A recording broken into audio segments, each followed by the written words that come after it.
Georgia up in here catching wreck. Seen the G, you know how we do. Up in Baltimore.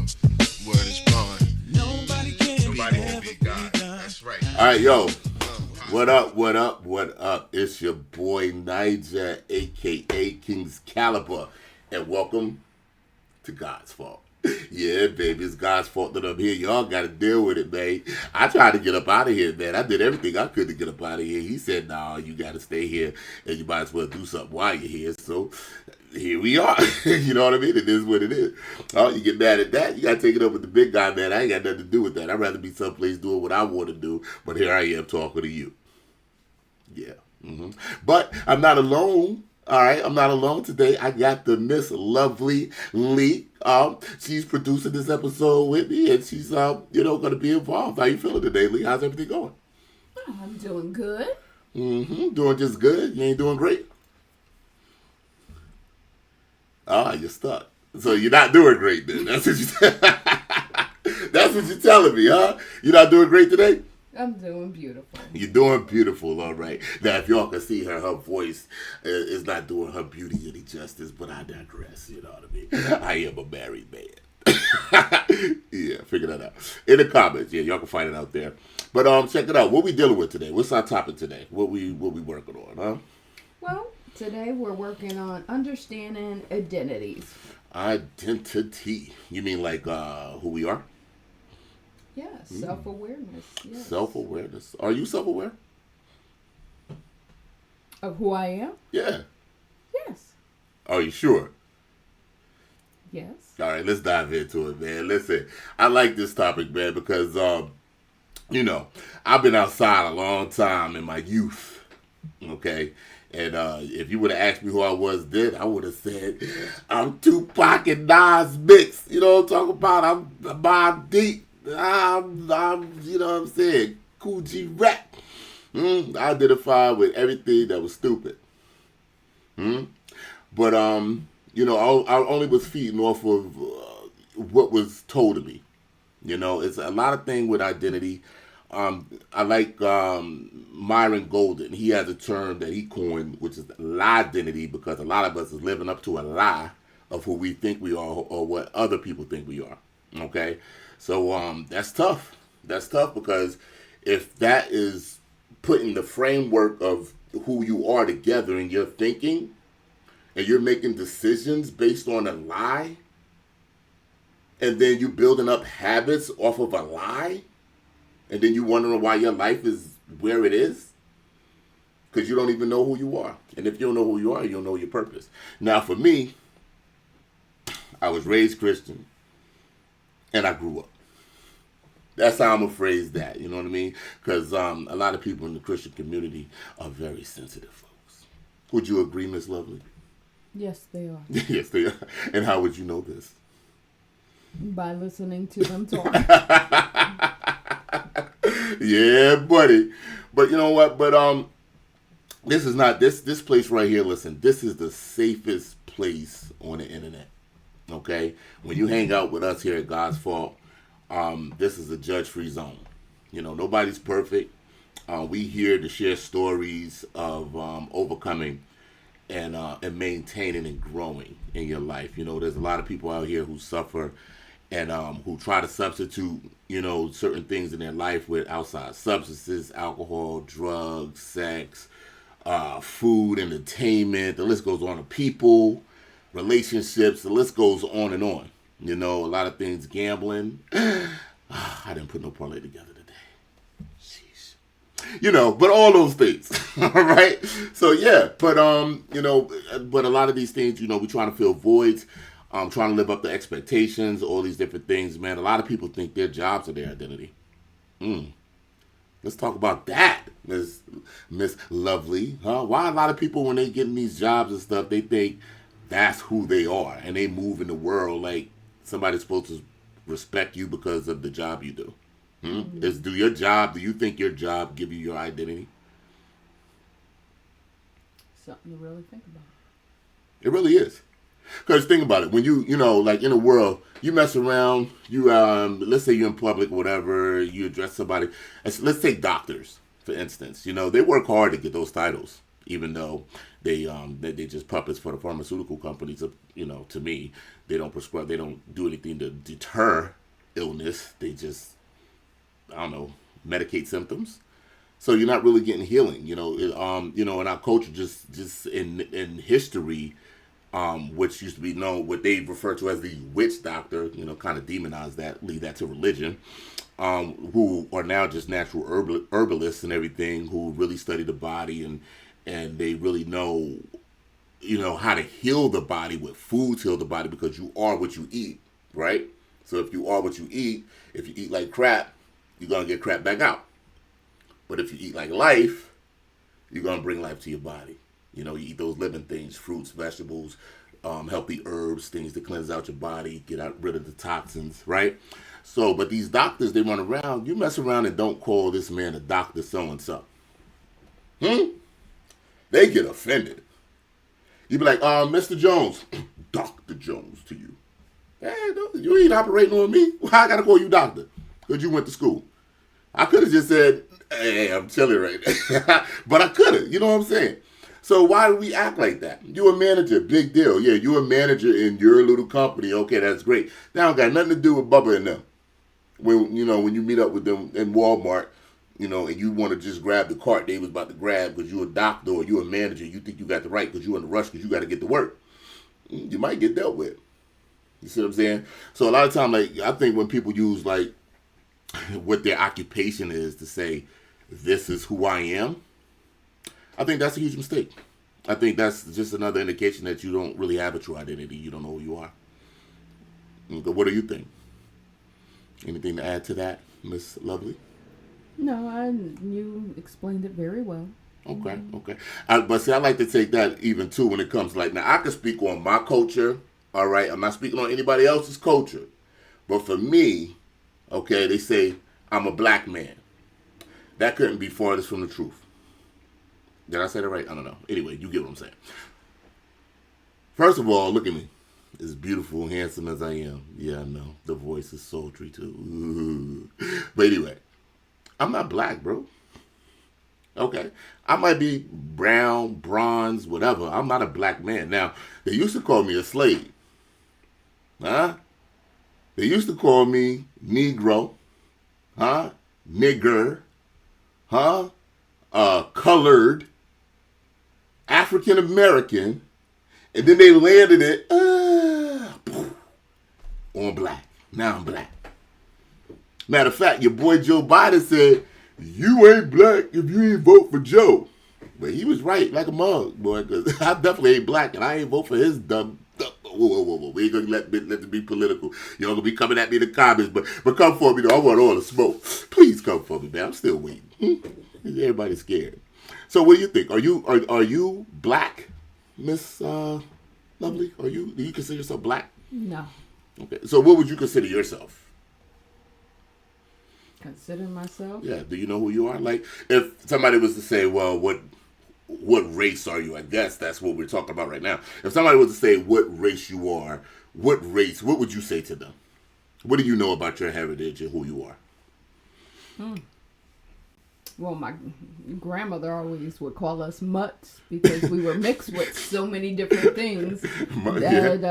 I think a lot of people in America, at this point in the stage, if you have melanin in you more than likely you was mixed with stuff because of the unfortunate things that happened because of slavery.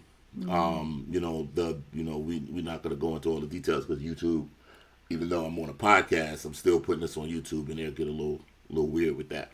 But yeah. So, there was forced mixing of the races, I would say, or species. Do we dare say species in this? I don't know. Might have to come back to that another time. But, and then there was willful mixing because of marriages, relationships, love, those type of things. Right? Correct. That's fair, right? Correct. Okay, so with you, your grandmother said you must. So what's in that mixture that you know of? Well, you got your Cherokee Indian, you got your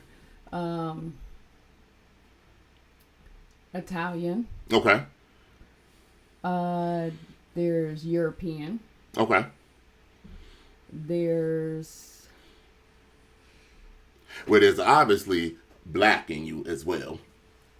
Would you say that came from, I guess, slave descendants? I Or really she didn't really say?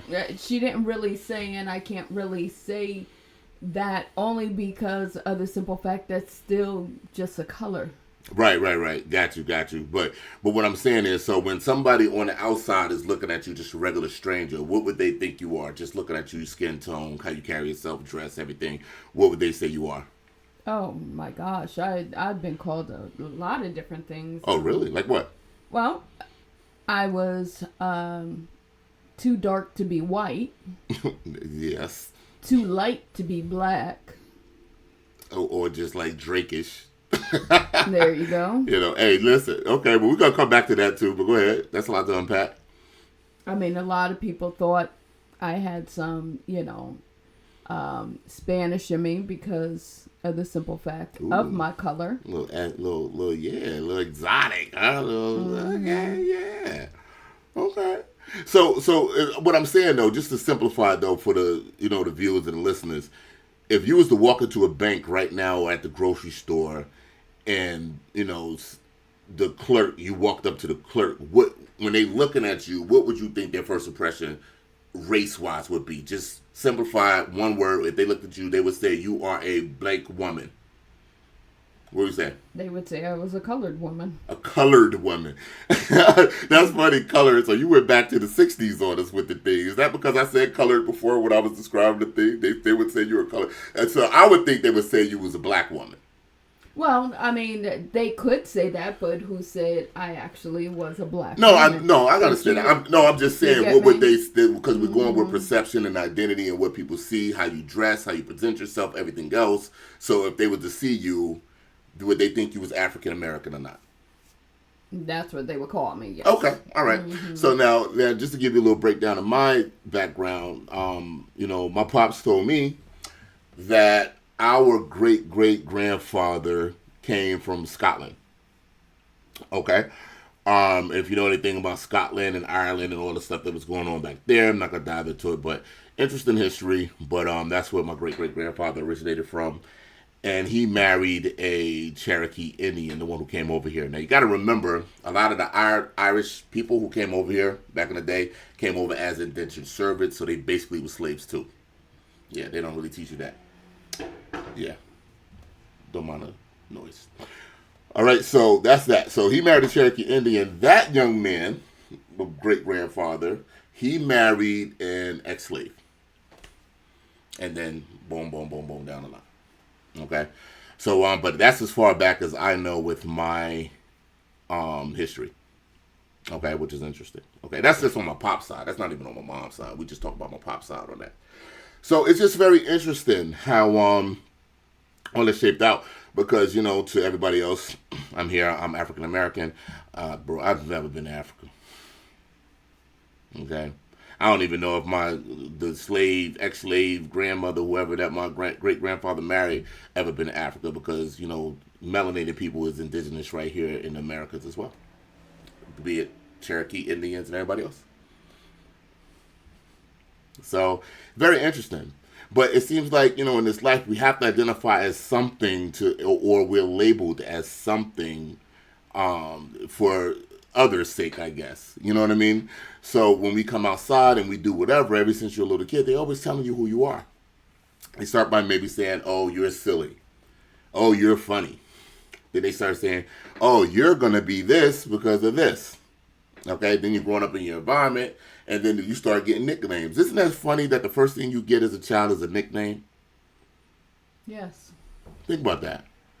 So for what you do, or you get named a name. Wait, you get named a name, and then after they kind of see who you are, you get a nickname. Now, certain coaches, they hold off on naming you until they see your traits. But we're in such a rush to be put on print to paper to be sold for we ain't gonna get in that. But yeah, you get what I'm saying. So even with that, in our culture, what we would say now, I would say I'm identified as a black man, operated as a black man or African American or whatever they classified my group of people in this country as, the descendants of slaves. You know what I mean?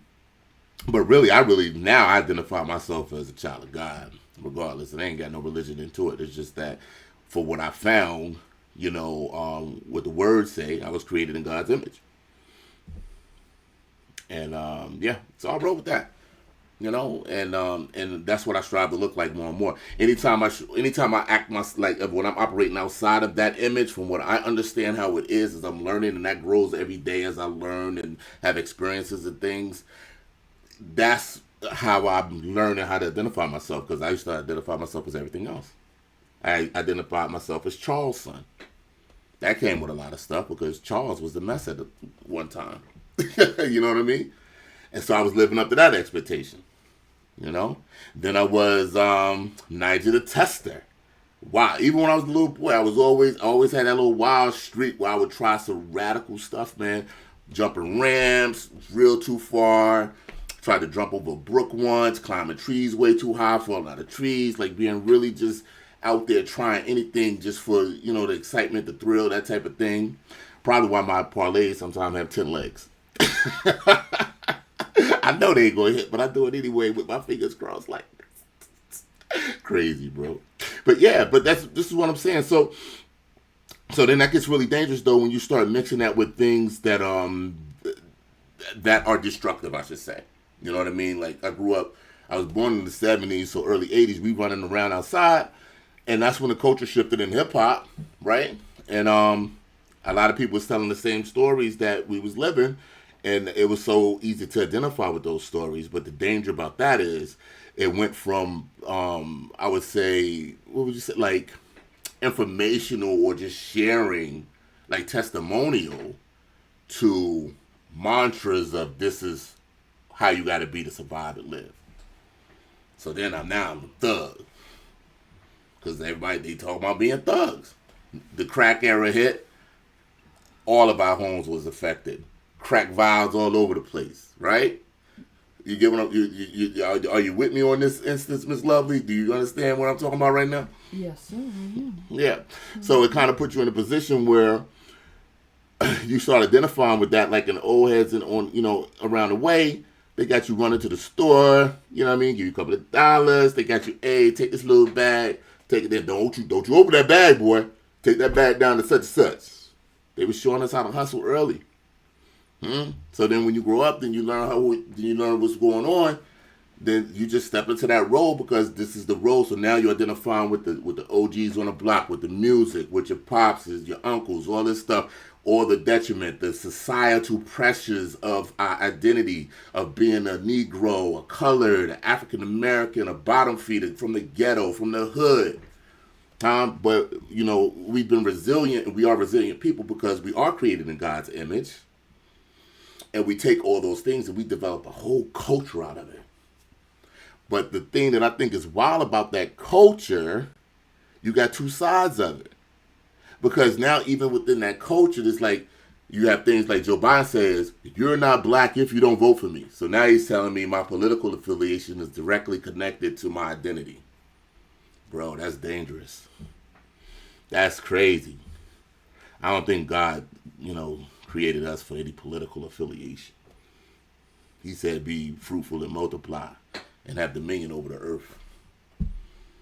You see what I'm saying? So, so what is Republican or Democrat got to do with that? If why my skin color? Why is Biden telling me if I must not be black if I don't vote for him? That's wild turkey, man. Come on, that's crazy. What do you think about that, Miss Lovely? How do people manipulate, and if you don't eat this, you ain't black, or if you ain't never had this, you ain't black. You know what I mean? You see those kind of posts on social media. Oh, you ain't from the hood if you ain't. So now black and hood is synonymous. Mm-hmm. So now there's levels to black. Correct. Mm-hmm. Okay, so now if you don't have enough trauma to qualify you, you ain't real. Come on. Yo, we talking now. That's crazy, right? So think about all the people who get lost in their identities because of this. Now we got, people, Latino people, right? If you know anything about history, about anything, about the Atlantic slave trade, about anything, the simple fact that our Latino community in this supposedly black African American community, whatever the case may be, even though Elon Musk is more African American than anybody because he's really from Africa. And now he's an American. He's African American. Don't get mad at me. Do your research. You see what I'm saying? So we're all the same. The only thing that's different is environment and culture. You see what I'm saying? I've sat down with Latino brothers that look just like me. And they be like, hey, yo, papi. Yo, bro, what's up? I was about to say, yo, what's up, my nigga? He's like, hey, yo, papi, da-da-da-da.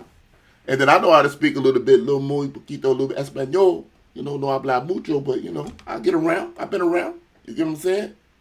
See. But you get what I'm saying? But then we get so caught up in what the divide is. Now, there's nothing wrong with having pride in your culture. I definitely have pride in my culture. You know what I mean? Because we did some amazing things under the worst circumstances, bro. Even to this day, we still got to do that. But then sometimes as a people, we get caught up in this LieDentity about ourselves, and we torture each other with it. We try to force each other to hold ourselves up to a standard that's immeasurable, that nobody can hold themselves up to. I've been around a lot. That's why nothing makes sense. You know, in the streets, oh, no snitching, this and that. Now it's a world of snitching. Come on. Now snitching is the key. You see what I mean? So it's like, come on, man. What are we doing? What are we doing? You know? Now I got 3 beautiful grandbabies, man, and they mixed babies. They mixed Italian, Afro, black, whatever, beautiful kids, right? They look. My little brother, he looks whiter than them, and I promise you, when he opened up his mouth, you know he full blown Negro. Okay, it's confusing to people because they're like, wait, what is this? He's authentic. Mm-hmm. It's never about that. You know what I mean? Culturally, maybe, but not as when we interact with each other. And that's why I always say, like, for real, because we do have to wrap this up. And we're going to continue this on the next podcast because I think this is an interesting conversation. And I think it needs to be explored a little bit more because I think it's going to help because I think we get so lost in trying to be something that we're not. This is one of the things that get you anchored in trying to substitute who you are and what's going on. You try to, you self-medicate or self-heal or self-gratify, do these different things that form bad habits because you don't have a purpose to who you are because you don't know who you are. And then you got children you're trying to lead. Where you leading them to? Blind leading the blind. That's why as a father, as a grandfather, for me, I made a decision like, listen, this is my legacy right here. I'm going to do everything in my power to understand, learn, and grow so that I can leave an inheritance to them and their children's children. And that's going to come in different form of wealth, mindset, understanding. All these things matter because at the end of the day, if I can build up all the wealth that I want to and pass it on to them, but if their mind state ain't right, they're going to blow it all because they don't know who they are and what their purpose is. That's 100% true. Because we wasn't taught correctly. That's a fact.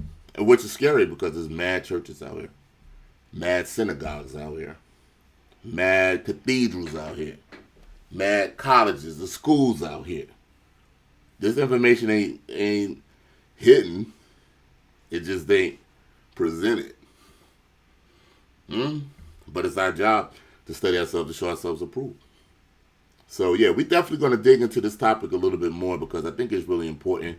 And I want to share some stories with some instances where me believing a lie about myself put me in some very precarious situations. Yeah, your boy said precarious.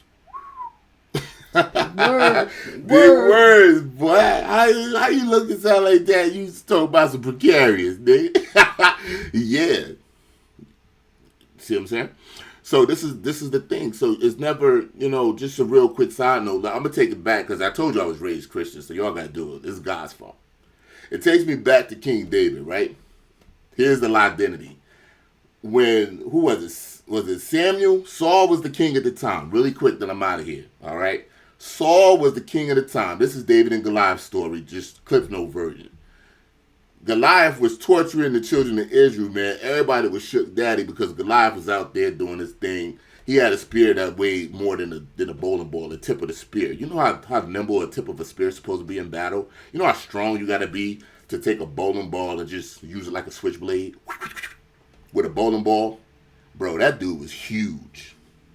David, little shepherd boy with a slingshot, a couple of rocks. Right? When Samuel came to his pops Jesse, it was like 7 of them or whatever. He came to him like, yo, get your sons together. God told me to anoint the new king of Israel. He's doing it out of your household. Boom. Oh, he got all the sons together, Samuel in there. Now, at this time, they went by stature. You know, you look like, you had to look the part. We still do that today, right? He bring the first son, the oldest. He looked the part. Samuel like, nah, it ain't him. Spirit ain't telling him, whatever. Second, third, all these brolic guys. You know, he like, nah, this ain't it. He was like, this can't be all your sons, right? They're like, yeah, I got one more. He out there in the field though with the sheep. You know what I mean? He a little guy, little, you know what I mean? Just a little squirt. You know, he didn't have up with him. He like, yo, go get him. I need to go in. Let's go. I need to see him. He go see him. Spirit said, yep, that's him. That him right there. Huh? Think about this. This is a classic story. Never judge a book by its cover. If David get to the scene like, yo, wait a minute, y'all scared of this dude? And all these big dudes like, hey, you see this big guy, man? He about to kill everybody. But see, David was already in the trenches being faithful to what he was doing. He done killed the lions. He done killed bears. Oh, my. With his little slingshot and rocks protecting the sheep, doing the service that he was called to do. He was living out his purpose, who he was. He became king because he knew who he was. And he knew that this man was not as dangerous as these lions and tigers and bears. Oh, my. If I'm killing bears and lions with this slingshot rod, what you think I'm going to do to you, dummy? Hold tight. Hold what you got.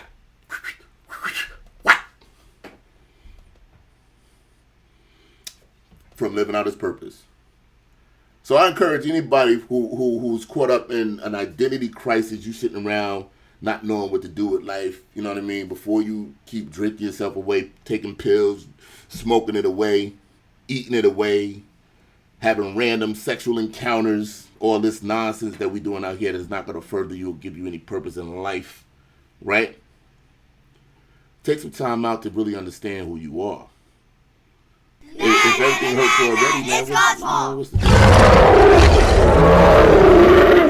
and be something that you was called to be and not who everybody expects you to be. Kill the LieDentity.